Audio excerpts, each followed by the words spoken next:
El Señor los bendiga en esta noche.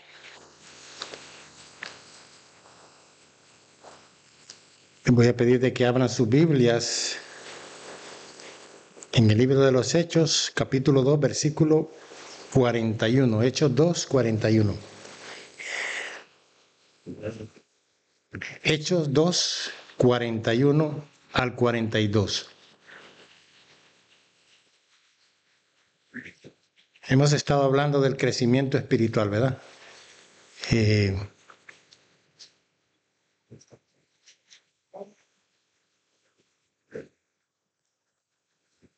Lo primero que yo hablé fue la falsa espiritualidad, ¿verdad? ¿Se acuerdan? El segundo mensaje que yo hablé fue nacer de nuevo. Para empezar una vida espiritual, pues necesitamos nacer. Alguien que no ha nacido, pues está muerto, no puede, un muerto no puede hacer nada. Necesitamos nacer de nuevo, y una persona que nace de nuevo empieza como niño. Y vamos a ver en la Biblia cómo empezaron los primeros cristianos, en qué se enfocaron y por qué es importante que nosotros atencionemos y valoremos la palabra de Dios, porque para que no nos engañen. Si usted conoce algo, tiene conocimiento de algo, pues no es ignorante. Cuando no conocemos algo, somos ignorantes de lo que no conocemos. Y aunque la palabra ignorante muchas veces no nos gusta, se suena muy feo, pero somos ignorantes muchas veces de muchas cosas que no sabemos. Si yo le hablo de cómo se hace un zapato, usted puede estar ignorante de cómo se hace. Pero mi papá y yo aprendimos la zapatería, o mi papá me enseñó a mí la zapatería, desde que era un jovencito, yo, de 17 años, 7, 8, 9 años, yo miraba y mi papá me enseñaba cómo se hace un zapato. Ahora mi papá, pues, es un experto en eso, porque él sabe hacer las dos cosas de un zapato, sabe lo que es ensuelar y lo que es alistar. Entonces, si yo les hablo de muchas cosas, cómo se agarra una máquina, cómo se costura el cuero, pues muchos ignorarán cómo se hace. Si yo le hablo de carpintería o de ebanistería, pues soy ignorante en muchas áreas de ahí. Yo sé que Francisco sabe mucho, y cualquier cosa que yo le diga de eso, él va a decir, no, estás equivocado. ¿Por qué? Porque él sabe la rama de eso. Entonces, cuando conocemos la palabra de Dios, escuchamos a otro hablar y nos damos cuenta de que está equivocado. Entonces, por eso lo importante de conocer la palabra de Dios. Y dice el libro de Hechos, capítulo 2, versículo 41, dice: así que los que recibieron su palabra, oiga bien, los que recibieron su palabra fueron bautizados, y se añadieron aquel día como 3,000 personas. El 42 dice, y perseveraban en la doctrina de los apóstoles, en la comunión unos con otros, y en el partimiento del pan y en las oraciones. Vamos a orar. Padre, te damos gracias, Señor, por la oportunidad que nos das de estar aquí. Ayúdanos, Señor, pon tu gracia sobre nuestra vida, sobre mi vida, que esta palabra, Señor, pueda ser expresada, que tú me des de nuevo, y que pueda ser recibida, Señor, y que pueda caer en terreno fértil para que pueda germinar, Señor, y que la importancia, Señor, que tú le das a tu palabra, que nos dices a nosotros, que debemos perseverar en ella. Gracias, Señor, en el nombre de tu Hijo amado. Amén y amén. Así es que el primer estudio que dimos hablamos de la falsa espiritualidad. El segundo hablamos de nacer de nuevo y hablamos de Nicodemo. Ahora vamos a hablar de perseverar en la palabra de Dios. ¿Y por qué es importante perseverar? Porque eso fue lo primero que hicieron los primeros discípulos o la primera iglesia, cuando la iglesia nació, Pedro está exponiendo un mensaje, el primer mensaje de Pedro después de que el Espíritu Santo descendió sobre ellos. Ese es el primer mensaje. Y la gente que estaba ahí, acuérdense que ahí, en ese mensaje, Pedro está predicando en el día de Pentecostés. Pentecostés era una fiesta que se daba y era la fiesta de las cosechas, se celebraba 50 días después, y eso habla de Pentecostés. Y fue en ese momento donde habían promesas de que el Espíritu Santo iba a descender, y descendió como la palabra lo había dicho. Y la gente, cuando vio a los discípulos o a los 120 que estaban ahí, vieron la manifestación del Espíritu sobre ellos, dijeron: estos están borrachos. Pero entonces ahí Pedro se levanta y dice: no, esto no están borrachos, porque la hora no es la hora de estar tomando. Y empezó él su mensaje y empezó a predicar la palabra de Dios. Dijo: lo que ustedes vieron en Jerusalén, al Hijo de Dios crucificado, que ustedes lo crucificaron. Y empezó él a citar la palabra de Dios. Entonces dice que los que estaban ahí recibieron la palabra de Dios. Y eso es importante, que nosotros recibamos la palabra de Dios. Y dice que ellos perseveraban en la doctrina de los apóstoles. La doctrina de los apóstoles era lo mismo que la palabra de Dios que ellos habían aprendido. Ellos anduvieron 3 años con Jesús, y Jesús se encargó de predicarles, de enseñarles, de instruirlos para este momento. Claro, cuando el Espíritu Santo viene, a ellos se les abre un panorama diferente. Y vemos, por ejemplo, que Pedro, antes de que el Espíritu Santo viniera, Jesucristo le dijo: Pedro, de verdad te digo que antes de que cante el gallo me negarás 3 veces. Y Pedro le dijo: estoy dispuesto hasta dar mi vida. O sea, lo que tú estás diciendo, Jesús, no va a ser así como tú estás diciendo. Porque estoy dispuesto hasta dar mi vida por la causa, por ti. Y nos dimos cuenta de que no, que Pedro estaba equivocado y que Jesucristo estaba en lo correcto, porque Pedro terminó negándolo. Pero el Espíritu Santo no había venido, el temor había entrado sobre la vida de ellos. Y aquí vemos a un Pedro ya lleno del Espíritu Santo predicando el sermón, que fue el sermón que compungió a toda la gente que llegó ahí, porque esa era una fiesta muy celebrada por el pueblo judío. Era igual que la Pascua, o sea, era un momento donde se daba todo, y la gente venía, los judíos venían de todas partes para poder celebrar esa fiesta. O sea que había mucha gente ahí, y ahí el mensaje se predicó. Pero lo más importante era que se predicó la palabra de Dios. Cuando hablamos de nacer de nuevo, estamos hablando de un comienzo, de un niño, comienza una vida. Cuando nosotros fuimos niños, yo tengo mis hijos, y hemos visto el proceso de un niño. Yo vi a mi esposa desde que nació mi primera niña, cuando nació mi hijo Brian. O sea, nosotros hemos visto lo indefenso que es un niño. Y lo primero que un niño come, ¿qué es lo que usted cree que es lo primero que un niño come? Es la leche, ¿verdad? Y esa leche, muchas veces, es la misma leche materna, que tiene todos los nutrientes para que ese niño pueda desarrollarse y pueda crecerse bien. Pero hay una madre que se encarga del cuidado de ese niño. Sea que ella no pueda amamantar, porque hay casos donde la mujer no da leche, pues hoy se han inventado cualquier fórmula que asimila la leche natural de una madre. En base a eso han sacado todas las proteínas y han querido hacer algo similar a esa leche materna. Porque es increíble todas las proteínas y todo lo que la leche materna tiene, todo lo que el niño necesita para desarrollarse. Pero ese niño depende completamente del cuidado de los padres. Usted no va a ver un niño recién nacido caminando. Usted lo mira en el lugar donde lo tienen, o la mamá lo tiene cargado. Pero ella es la que se encarga del cuidado. La mamá llega un momento a conocer también a su niño que con un solo gesto dice, ya sabe lo que el niño quiere. Nosotros, como cuando nacemos de nuevo, hablando espiritualmente, pues tenemos un guía también, que nos cuida, que nos protege. Y dice de que desde el momento que nosotros creímos, se nos dio el Espíritu Santo.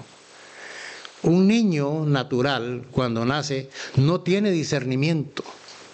No sabe discernir entre el bien y el mal. Eso hablando de un niño natural, un nacimiento natural. Pero nosotros, cuando nacemos espiritualmente, se nos ha dado el Espíritu Santo de Dios. Y dice que el Espíritu Santo de Dios nos va a guiar a toda verdad. Entonces, el niño natural no tiene el discernimiento. Ahora nosotros, como niños espirituales, tenemos que tener el cuidado porque tenemos un enemigo que de alguna u otra manera está tratando de que nosotros no permanezcamos en el camino del Señor. El niño natural que nace, pues sabemos nosotros que no tiene enemigos, es su mamá, su papá cuidándolo. Ahora hay enfermedades que vienen, que son muy aparte, pero nosotros como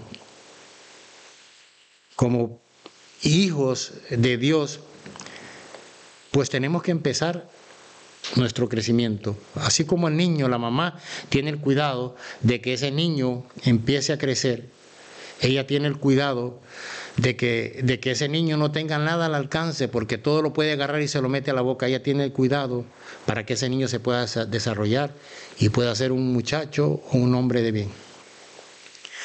Entonces nosotros, dice Primera de Pedro, capítulo 2, versículo 2, dice, desead como niños recién nacidos la leche espiritual no adulterada, para que por ella crezcáis para salvación. Oiga bien lo que Pedro le está diciendo a los escritores aquí. Desead como niños recién nacidos la leche espiritual no adulterada, para que por ella crezcáis para salvación. O sea que el apóstol está diciendo, hay una leche adulterada también. O sea, hay una leche espiritual, pero hay una leche adulterada. Entonces, ¿por qué la importancia de nosotros leer la Biblia, meditar en ella? Porque hay una leche adulterada. Y esa leche adulterada, cuando se logra ingerir, hace mucho daño. Hace mucho daño. ¿Ustedes se acuerdan cómo Satanás llegó donde en los principios, cuando se acercó a Eva, y le dijo, con que Dios ha dicho que no pueden comer de todo árbol del huerto? Y no había dicho Dios así. Dios había dicho, de un árbol, de este árbol del conocimiento, no podrás comer. De todos los demás pueden comer. Pero Satanás llegó y le dijo, de ninguno puedes comer. Y logró intercalar, tener un diálogo con la serpiente que simboliza a Satanás, y la engañó. Él trató de hacer lo mismo con Jesús. Cuando lo llevó al desierto, y en el desierto él quiso usar las mismas artimañas que usó con Eva. Pero Jesucristo automáticamente lo contrarrestó con la palabra de Dios. Entonces, es importante que nosotros entendamos de que hay una leche adulterada. Por eso es que es menester que nosotros escudriñemos la palabra.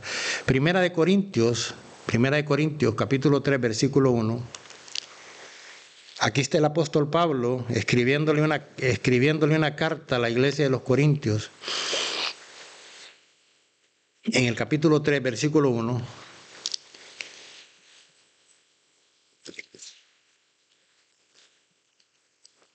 Primera de Corintios, capítulo 3, versículo 1 dice, de manera que yo, hermanos, No puedo hablarles como a espirituales, sino como a carnales, como a niños en Cristo. Os di a beber leche y no vianda, porque aún no erais capaces, ni sois capaces todavía. Porque aún sois carnales, pues habiendo entre vosotros celos, contienda, disensiones, ¿no sois carnales y andáis como hombres? Porque diciendo el uno, yo ciertamente soy de Pablo, y el otro, yo soy de Apolos, ¿no sois carnales? ¿Qué pues es Pablo y qué es Apolos?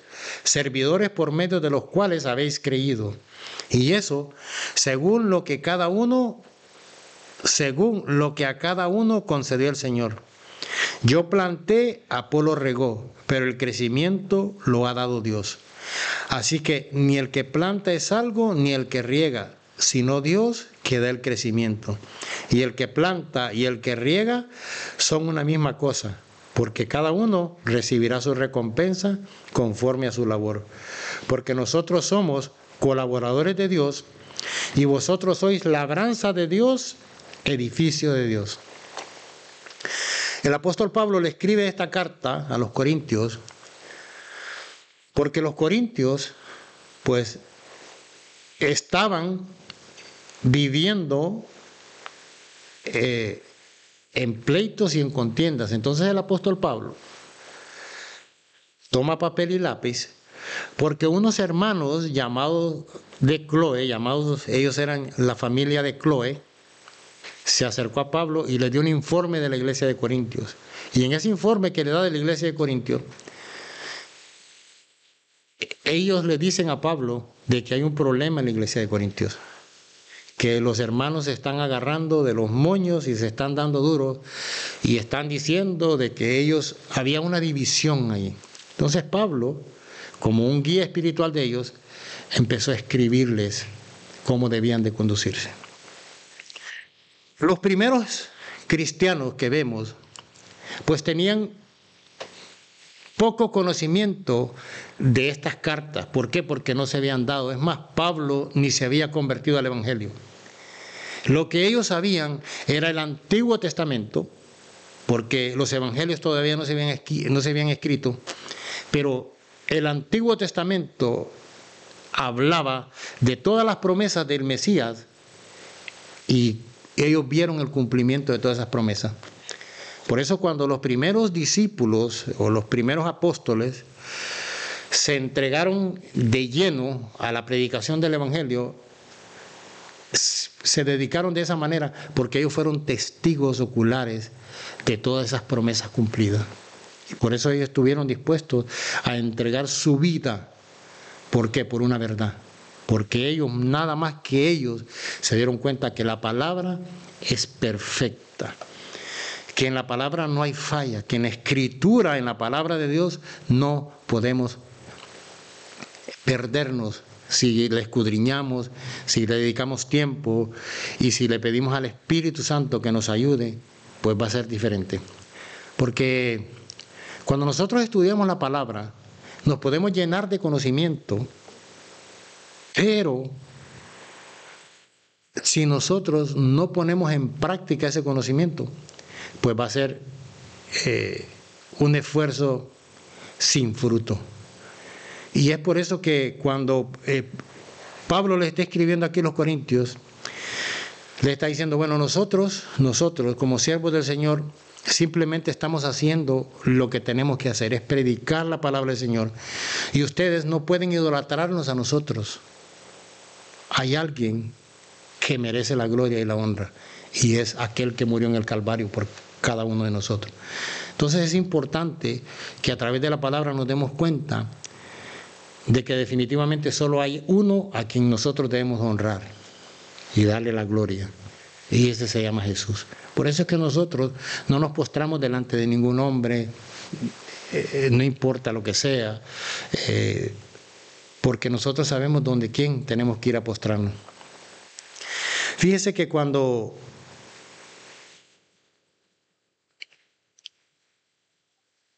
Pedro nos dice que la leche espiritual es para que crezcamos para salvación. Es importante que nosotros conozcamos la palabra, porque nosotros vamos a crecer para salvación. Juan, capítulo 5, versículo 24, el Evangelio de Juan dice: de cierto os digo, el que oye mi palabra y cree al que me envió, tiene vida eterna, y no vendrá condenación, mas ha pasado de muerte a vida. Juan 5:39 dice: escudriñad las Escrituras, porque a vosotros os parece que en ellas tenéis la vida eterna, y ellas son las que dan testimonio de mí. Jesús dice la importancia de que escudriñemos las Escrituras. Escudriñar va más allá de leer. Escudriñar es que usted se meta en la palabra y empiece a estudiarla, a sacar. Escudriñar es que usted saque todo lo beneficioso que hay allá dentro de la palabra de Dios. Y la palabra de Dios es una fuente inagotable. Cuando usted empiece a entrar ahí en la palabra, se va a dar cuenta de que hay versículos que usted los ha leído infinidad de veces, pero llega un momento donde Dios quiere hablar a través de ese versículo y se le abre un panorama diferente. Y eso es Dios revelándole la palabra. Entonces, ustedes me han escuchado predicar muchas veces de los mismos pasajes bíblicos, y con otra proyección diferente. ¿Por qué? Porque Dios trató con el corazón y nos llevó por otro camino diferente, pero simplemente para enseñarnos. El propósito siempre es Jesucristo. Sabemos que vamos para el cielo, y ese es el único propósito: parecernos cada vez más a nuestro Maestro. Pero por eso le digo, la palabra no es solo para que nos llenemos de conocimiento. Dios quiere que lo pongamos en práctica, y entonces nosotros vamos a ver sus resultados. En la Biblia encontramos mucha gente con mucho conocimiento, pero no practicaron ese conocimiento. Y si no lo practican, entonces no vieron los resultados como tienen que ser. Yo no sé si usted ha ido a los hospitales. Cuando usted va a los hospitales, hay una área donde la gente fuma. Y en esa área usted mira a muchos médicos y muchas enfermeras fumando. Y usted dice, híjole, pero si en las manos de ellos la gente se muere de cáncer en los pulmones, y ellos mismos, con ese conocimiento que tienen, le dicen a sus pacientes: mire, no fume, porque eso le va a dar cáncer en los pulmones. El conocimiento está, pero la práctica no está. Usted dice, pero hay gente que se ha quemado las pestañas, pero usted se queda sorprendido que los mira ahí y dice uno: Padre del cielo, pero ¿y entonces dónde está ese conocimiento? Entonces, no lo ponen en práctica lo que saben. Entonces hay gente así que conoce la palabra y no la pone en práctica. Entonces usted dice, pero ¿y entonces para qué? Vamos a ver Lucas capítulo 10, versículo 25, vamos a ver un ejemplo aquí de un hombre que conocía la palabra de Dios. Lucas capítulo 10, versículo 25, un hombre que conocía la palabra de Dios, y vamos a ver los resultados de esa plática que tiene con Jesús. Dice Lucas capítulo 10, versículo 25. He aquí un intérprete de la ley se levantó y dijo para probarle: Maestro, ¿haciendo qué cosa heredaré la vida eterna? Y él le dijo: ¿qué está escrito en la ley? ¿Cómo lees? Acuérdese que un intérprete de la ley era un maestro de la palabra de Dios, o sea, de lo que tenía, de todo el Antiguo Testamento. Y se acerca a Jesús, pero la intención con la que se acerca a Jesús no es buena. Él quiere probar al maestro. Y se acerca la pregunta es, ¿haciendo qué cosa heredaré la vida eterna? O sea, ellos sabían que hay una vida eterna. Pero él llega y se acerca a Jesús y le dice, ¿qué debo de hacer para heredar la vida eterna? Y Jesús le dice, ¿qué está escrito en la ley? ¿Cómo lees? O sea, lo que tienes, el conocimiento que tienes en tu mano, pues eso es lo que te que te dice qué es lo que tienes que hacer. Entonces vino el intérprete y le contestó, dice, respondiendo dijo el 27, amarás al Señor tu Dios con todo tu corazón, con toda tu alma, con todas tus fuerzas y con toda tu mente, y a tu prójimo como a ti mismo. Eso le contestó el intérprete. Oiga el conocimiento que él tiene. Y Jesús le dice, y Jesús le dijo, bien has respondido, haz esto y vivirás. Le dijo, bueno, lo que tú sabes, ponlo en práctica. O sea, no como el médico, está fumando allá y llega allá y le dice a sus pacientes, no fume. Aquí el hombre contesta, Jesús le dice, oh, bien has contestado, haz eso y vivirás. Entonces oiga bien lo que él dice, el 29, pero él, queriendo justificarse a sí mismo, dijo a Jesús, ¿y quién es mi prójimo? O sea, ya él iba a justificarse. Es importante entender la actitud con la que nosotros nos acercamos a Dios, o sea, cuáles son las inquietudes, por qué nos acercamos. Acuérdense que Dios lo conoce todo. Jesús sabe lo que hay en el corazón de este intérprete, sabe muy bien, y él no lo evade. Quiere dejarnos al descubierto qué hay en el corazón de este hombre. Le dice, respondiendo Jesús le dijo, o sea, él le dijo, ¿quién es mi prójimo? Porque él se quería justificar, ¿quién es mi prójimo?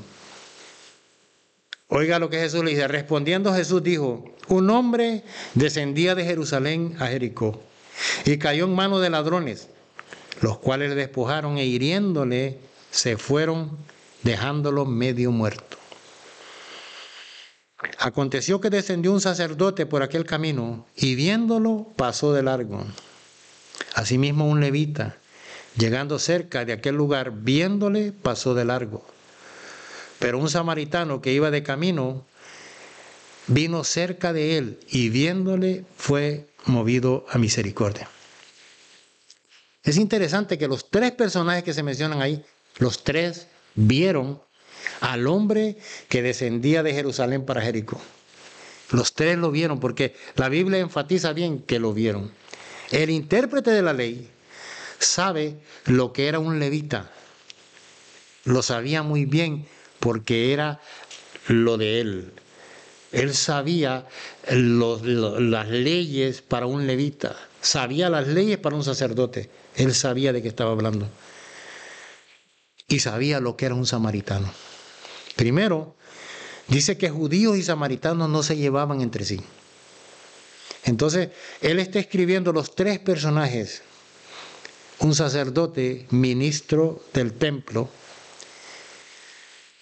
y un levita que se encargaba de servir en el templo también. Gente que tenía que tener compasión por la persona que estaba ahí y no lo tuvieron. Ahora, el samaritano, ¿qué dice? Dice, pero un samaritano que iba de camino, el 33, vino cerca de él y viéndole fue movido a misericordia. Y acercándose, vendó sus heridas, echándole aceite y vino, y poniéndolo en su cabalgadura, lo llevó al mesón y cuidó de él. Otro día, al partir, sacó 2 denarios y los dio al mesonero. Y le dijo, cuídamele, y todo lo que gaste de más, yo te lo pagaré cuando regrese. ¿Quién pues de estos tres te parece que fue el prójimo del que cayó en manos de los ladrones? Él le dijo, el que usó de misericordia con él. Entonces Jesús le dijo, ve, haz tú lo mismo. Fíjense que el hombre que descendía, dice que descendía de Jerusalén para Jericó, está hablando de que era un judío, el que venía porque está descendiendo de Jerusalén para Jericó. Era un judío. Y como judíos y samaritanos no se llevaban, el intérprete está escuchando todo. Está la palabra predicándose, o sea, la palabra, Jesucristo exponiéndole la palabra. Y dice el intérprete, era un samaritano. Es más, ellos ni mencionar la palabra samaritano para ellos.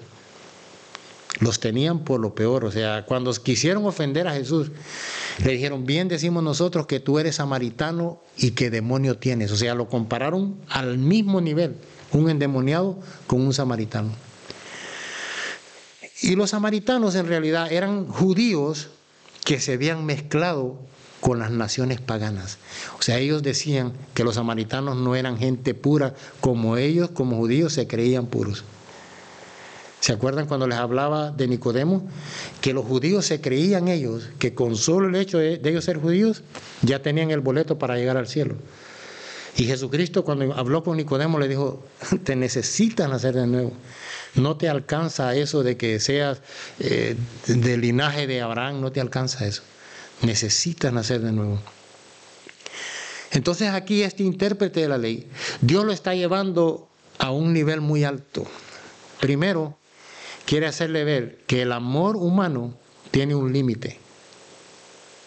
El amor de Dios no tiene límite. Le dice, el que ayudó a ese judío fue su enemigo. O sea, para nosotros es imposible amar de esa manera. Es imposible. Nosotros hacemos bien al que nos hace bien, pero al que nos hace mal no le hacemos bien. Nosotros le pagamos de la misma manera. Entonces, el mensaje que Jesucristo le está dando aquí a él es la importancia de amar a nuestros enemigos. Y a él le dice, haz tú lo mismo y vivirás. Pero él sabía que era imposible amarlo de esa manera. Es más, cuando él termina de decir, dice, y él dijo, cuando Jesús le dice, ¿quién pues de estos tres te parece que fue el prójimo del que cayó en manos de los ladrones? Él le dijo, el que usó de misericordia con él. Entonces Jesús le dijo, ve y haz tú lo mismo. O sea, no se atrevió ni a decir, fue el samaritano, sino dijo, el que usó a misericordia, porque no se llevaban. Entonces Dios puso en un estándar muy alto el amor de él, porque ese era el amor que él les iba a mostrar a ellos. Cuando él le dice, haciendo qué cosa heredaré la vida eterna, vemos que en Juan 5:24, él ya había dicho, Jesucristo había dicho estas palabras, de cierto os digo, que el que oye mi palabra, que el que la escucha, y cree al que me envió, y cree en el mensaje que yo traigo, tiene vida eterna. Y no vendrá condenación, mas ha pasado de muerte a vida. O sea, es la palabra de Dios, cuando la atesoramos, cuando la escuchamos y la hacemos parte de nosotros y perseveramos en ella, entonces va a tener buenos resultados en nuestra vida.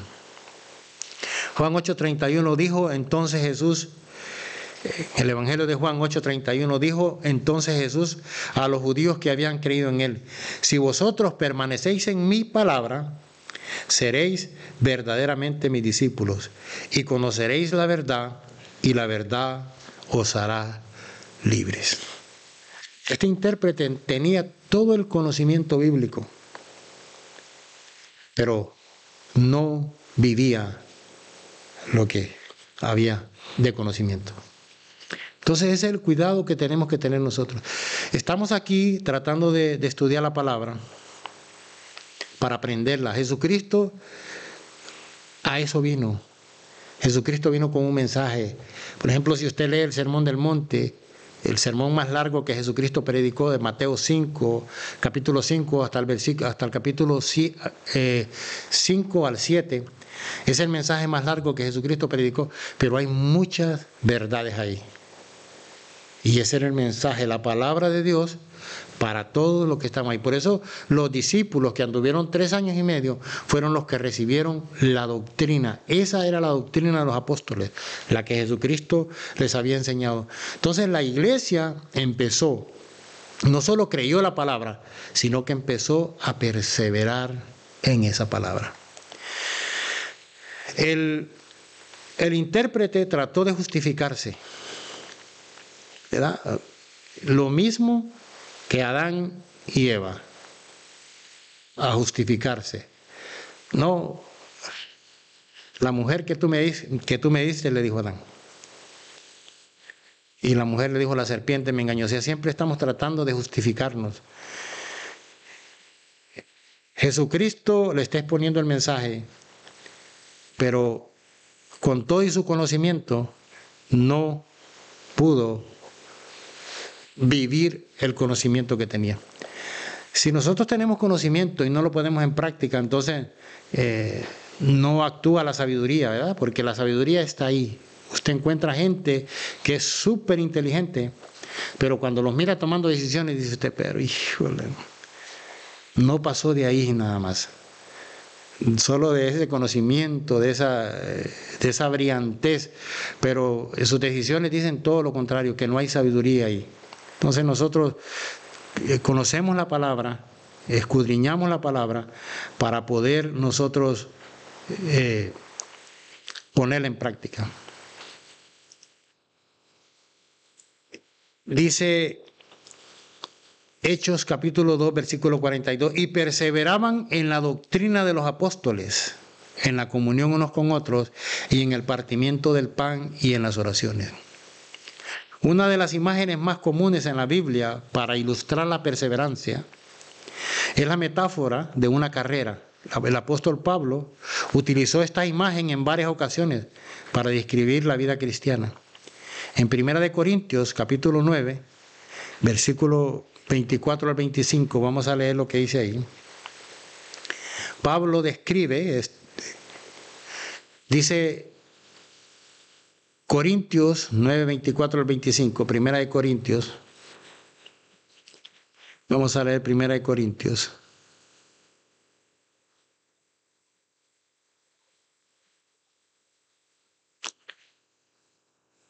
Dice, ¿no sabéis que los que corren en el estadio, todos a la verdad corren, pero uno solo se lleva el premio?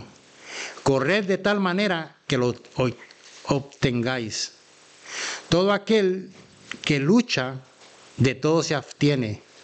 Ellos a la verdad para recibir una corona corruptible, pero nosotros una incorruptible.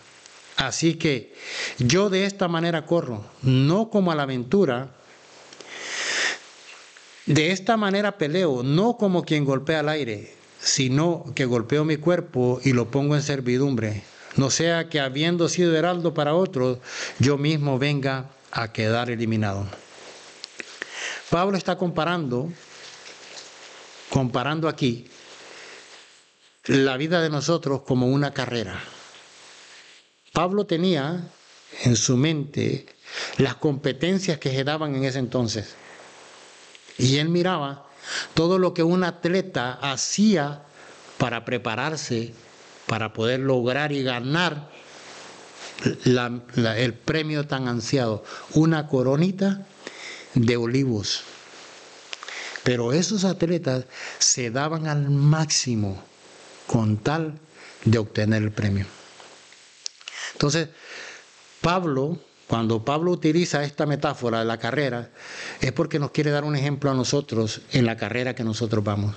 Por eso un atleta se esfuerza al máximo, se limita de lo que come, se acuesta temprano,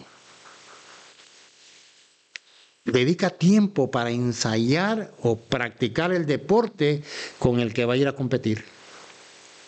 Y dice él, por una simple corona corruptible.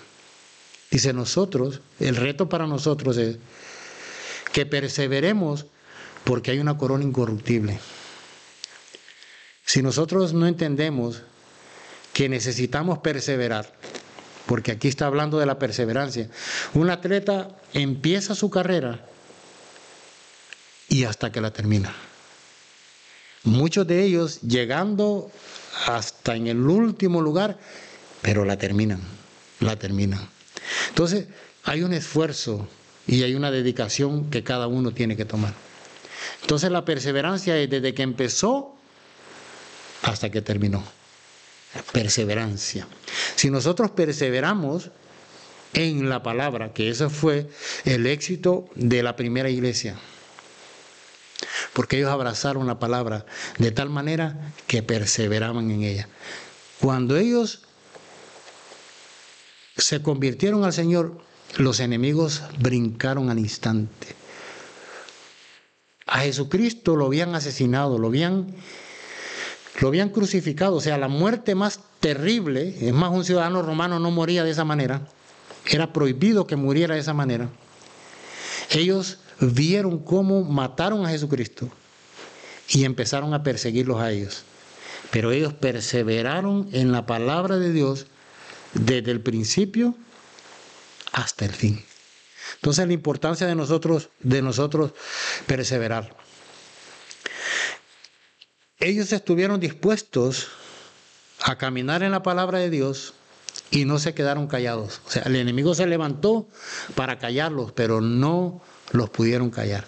Cuando usted va al libro de los Hechos, usted encuentra a los apóstoles orándole al Señor, no para que les quiten las pruebas ni nada, sino para que el Señor les dé fuerza para poder seguir predicando su palabra. Ellos no dijeron: Señor, líbranos de este imperio romano, líbranos de esta gente que nos anda buscando para matarnos. No. Ellos oraron: Señor, danos fuerza, danos de nuevo para seguir predicando tu palabra. Porque lo único que cambia al ser humano es la palabra de Dios. No importa, mire, quién venga y quien diga, hagan lo que hagan. Si no le predican la palabra, no puede haber cambio en el ser humano. Pueden haber manipulaciones, sí, muchas manipulaciones. Usted mira mucha gente que se para en el altar y no dicen nada de la palabra de Dios. Usted los oye y desde que se paran es hablando en lenguas. Y así dice el Señor. Y el Señor no ha dicho nada. ¿Por qué? Porque quieren intimidar a la gente. Usted mira, pegan 3 brincos, 2 gritos en lengua, y así dice el Señor, y el Señor no ha dicho nada. No crea mucho en esas cosas. Vamos a la palabra de Dios. ¿Por qué? Porque el mensaje tiene que ser claro. Por eso cuando usted lee la carta de Pablo a los Corintios, ahí habla de un orden que la iglesia tiene que tener, porque los corintios cayeron en ese error. Los corintios tenían todos los dones, de una manera milagrosa los dones, y ellos empezaron a hacer unas cosas. Pablo empezó a escribirle las cartas para corregir los desórdenes que se dieron en la iglesia. Por eso la importancia de la palabra. ¿Por qué? Porque usted mira unas cosas hoy en día, pero desórdenes, porque no entran en el orden de la palabra de Dios. Mire, yo he estado en lugares donde la gente, el predicador me ha escupido, ha agarrado agua y ha escupido, le ha hecho uno, no haya ni para dónde voltear a ver, por la ignorancia de la palabra de Dios, porque no entran en el orden. Entonces, si nosotros empezamos, tenemos que empezar bien, tenemos que ir a la Biblia y escudriñarla y darnos cuenta dónde nosotros verdaderamente estamos. Oiga lo que Pablo le dice a Timoteo. Segunda de Timoteo, capítulo 3, versículo 14. Pero persiste tú en lo que has aprendido y te persuadiste, sabiendo de quién has aprendido, y que desde la niñez has sabido las sagradas escrituras, las cuales te pueden hacer sabio para la salvación por la fe que es en Cristo Jesús. Toda la escritura es inspirada por Dios y útil para enseñar, para redarguir, para corregir, para instruir en justicia, a fin de que el hombre de Dios sea perfecto, enteramente preparado para toda buena obra. Pablo le dice a Timoteo: Timoteo, persiste, persevera en lo que has aprendido, sabiendo de quién has aprendido. Fíjese que Timoteo tenía una abuela y una madre que se encargaron de educar a Timoteo desde temprana edad. Fue la palabra de Dios que se le sembró en el corazón a Timoteo. Y Pablo se lo está recordando. Le dice: persiste tú en lo que has aprendido. Pon en práctica el conocimiento que tienes de la palabra de Dios. Ponlo en práctica. Si no, vas a ser un cristiano cualquiera del montón, cristiano carnal, porque no vives lo que predicas. o porque la gente no mira que tú eres evangélico, la gente no mira, la gente no puede ver en ti que tú verdaderamente eres un hijo de Dios. Por eso cuando Pablo le escribe a los Corintios dice, vosotros sois cartas abiertas. Una carta abierta es lo más secreto de una persona que le está escribiendo a alguien. Pero dice, pero vosotros sois cartas abiertas, donde la gente puede ver la gloria de Dios en ustedes. O sea, nosotros somos cartas abiertas. ¿Cuál es el mensaje que la gente tiene que ver en nosotros? El Evangelio del Señor. Por eso cuando él le habla al intérprete de la ley, el intérprete de la ley no podía llegar a la altura de la exigencia que Dios estaba dando. No podía. Porque nuestro amor tiene un límite, el amor de Dios no. Es por eso que es necesario nacer de nuevo. ¿Por qué? Porque cuando el Espíritu Santo viene, Él es el único que le puede dar la fuerza a cada uno de nosotros para poder perdonar a los enemigos. Él es el único. Porque entendemos que nosotros, siendo enemigos del Señor, Él murió por nosotros. Ese es el ejemplo más grande. Yo, cuando no quería saber nada de Él, Él me amó. ¿De qué manera? Entregando su vida por mí en el Calvario. ¿Cómo no voy a corresponder a ese amor? ¿Cómo no vamos a corresponder a ese amor? Y eso fue lo que los primeros cristianos entendieron. Entendieron el mensaje. Bien, perdón.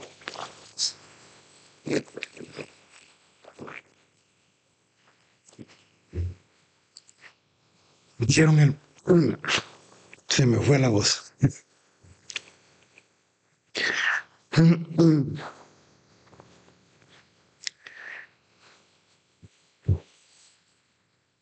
El reto para nosotros es vivir la palabra. Definitivamente no. Si no la vivimos, pues vamos a fracasar. Vamos a fracasar. Los primeros hombres la vivieron. Fíjese que el primer hombre, el primer mártir de la iglesia primitiva, si usted va al libro de los Hechos, desde capítulo 6, va a oír hablar de un hombre llamado Esteban. Esteban fue llamado porque hubo una necesidad en el pueblo de Dios. Dice que la iglesia empezó a crecer y las viudas empezaron a padecer necesidad y entonces se vieron en la necesidad de escoger hombres. Y ahí vemos donde escogen a Esteban. Pero Esteban tenía una cualidad, o varias cualidades muy buenas. Dice que era un hombre lleno del Espíritu Santo y de buen testimonio. Buen testimonio quiere decir que la gente no podía señalarlo y decirle, vos sos un sinvergüenza. No podían señalarlo. Era un hombre sin doblez, recto. Y aparte de eso, era un hombre conocedor de la palabra de Dios. Cuando Esteban se paró a predicarle a los sacerdotes de ese momento, dice que no podían resistir al ver su rostro, porque el Espíritu Santo, dice que su cara brillaba y la luz era tan intensa que ellos no podían resistir al poder con que Esteban hablaba. Esteban sabía que esa gente era capaz de cualquier cosa. Sabía. Pablo estaba ahí. Pablo estaba ahí del otro lado. Pablo no había nacido de nuevo todavía, pero Pablo está en esa escena, en el capítulo 6 del libro de los Hechos. Pablo está ahí señalando a Esteban, señalando. ¿Por qué? Porque Esteban estaba predicándoles la verdad y Esteban empezó a predicar. Si usted lee el sermón que Esteban les predicó, Esteban empezó desde Abraham hasta que llegó a Jesús. Y él le dijo, a ese que ustedes crucificaron, que ustedes mataron. Y empezó a decirle, porque ustedes no han querido entender el mensaje de Dios. Sus padres mataron a los profetas y ustedes mataron al Hijo de Dios. Dice que no pudieron resistir y empezaron a agarrar piedras y callaron la voz de Esteban con las piedras. Y dice que A la par, o sea, Esteban muriendo, estaba un joven llamado Saulo. Saulo fue partícipe de la muerte de Esteban, el primer mártir. ¿Sabe qué dijo Esteban? Señor, no le tomes en cuenta su pecado. Esteban fue capaz de mirar a sus enemigos, a sus verdugos y decirle, Señor, no le tomes en cuenta su pecado. Ese solo el amor de Dios. Esteban estaba lleno del amor de Dios, por lo consiguiente podía ver y podía perdonar a aquellos que estaban desatando su ira contra él. Esas palabras que oyó Pablo yendo rumbo a Damasco cuando se encontró con Jesús, se dio cuenta del significado que esas palabras tenían. Por eso vemos que Esteban puso en práctica el conocimiento que él tenía de la palabra. Y no se defendió ni salió corriendo. Empezó a predicarles el mensaje y fue el primer mártir de la iglesia primitiva. Porque estuvo dispuesto a dar su vida por una verdad. Hoy en día nosotros predicamos aquí y no tenemos la persecución que esa gente tuvo.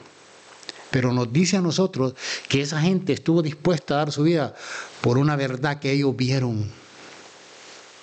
Y hasta aquí nos ha alcanzado esa verdad y estamos aquí nosotros predicando la palabra de Dios porque es la única que puede cambiar al ser humano, nadie más. Solo la palabra de Dios. Entonces tenemos que mantenernos o perseverar en la palabra de Dios. Eso hicieron los primeros, perseveraron en la doctrina de los apóstoles. Ese es el reto para nosotros. Lo que conozcamos de la palabra de Dios, vivámoslo. No seamos personas que nos llenamos de conocimiento y nos paramos delante de mucha gente y defendemos nuestros argumentos, pero nuestra vida está hecha a pedazos. Somos gente que llenos de amargura, que la gente no puede ver que verdaderamente nosotros somos plenos. Escuchaba yo a un hombre famoso, mi hijo me mandó un video a mí, y él decía, los millones de dólares que yo tuve, las mujeres, la fama, las mansiones, nunca me pudieron dar la paz que Cristo me pudo dar, que solo Cristo. Yo lo encontré y no lo cambio por nada, Dice, yo puedo hacer una llamada ahora mismo y puedo agarrar un contrato de 12 millones de dólares, pero nada se compara con esto que yo he conocido. Me encontré con Jesús de frente y me tiró del caballo, dice él. Así como le pasó a Pablo también. Y yo creo que cada uno de nosotros, a mí me botó, no del caballo, de algún burrito me tiró, pero me botó. Pero aquí estamos. Estamos aquí predicando el Evangelio y eso es lo más importante. Que Dios nos ayude a poder permanecer en la palabra de Dios. Vamos a orar. Gracias por su atención, Padre. Te damos gracias, Señor. Gracias porque hasta aquí nos has ayudado. Gracias porque nos dejaste tu palabra, Señor, como guía. Y tu Espíritu Santo también, Señor, para que esa palabra pueda ser revelada a nuestros corazones. Y que tú nos puedas seguir guiando a través de tu palabra, Señor. Que podamos crecer en ti. Gracias te damos, Señor. Porque ejemplo nos diste, Señor, de perseverancia. Dejaste tu trono para venir a morir aquí por nosotros, Señor. No te importó el desprecio, el maltrato. No te importó que muchos, por los que tú diste tu vida, no correspondieran a ese amor. Gracias porque lo hiciste y aquí estamos nosotros agradecidos porque nosotros queremos reconocer, queremos darte las gracias por ese sacrificio, Señor. Gracias, Señor. Amén.